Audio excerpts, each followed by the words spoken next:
السلام علیکم ورحمۃ اللہ وبرکاتہ۔ عرب لوگ شکریہ کہنے کے بجائے دعائیں دینے پر یقین رکھتے ہیں۔ ایسے ہی ایک کسٹمر آیا، اس کا بل کیا، اس کا سامان پلاسٹک بیگ میں ڈال کر انتہائی ادب سے اسے پکڑایا تو خوش ہو کر کہنے لگا، اللہ تیری شادی اس سے کروائے جو نہ نماز پڑھتی ہے نہ روزہ رکھتی ہے۔ آگے سے کہتا، آمین کہو۔ میں حیران، اس نے یہ کیسی دعا دی؟ قسم سے مجھے سمجھ نہیں آئی۔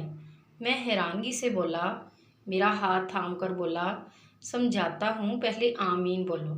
میں شادی شدہ ہوں اور مجھے تمہاری دعا پسند نہیں آئی۔ میں بولا، پسند آئے گی میرے بھائی، آمین کہو۔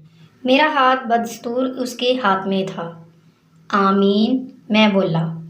وہ انتہائی پیار سے میرے پاس ہو کر سرگوشی میں بولا، جنت کی حور نہ نماز پڑھتی ہے نہ روزہ رکھتی ہے۔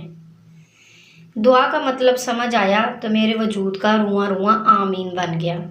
میرا بس نہ چلے میں عربی میں ہی کہہ دوں، مختاریہ گل بن گئی ہے۔ مزید اچھی سی ویڈیوز کے لیے ہمارے چینل کو سبسکرائب کریں، لائک کریں، شیئر کریں۔ شکریہ۔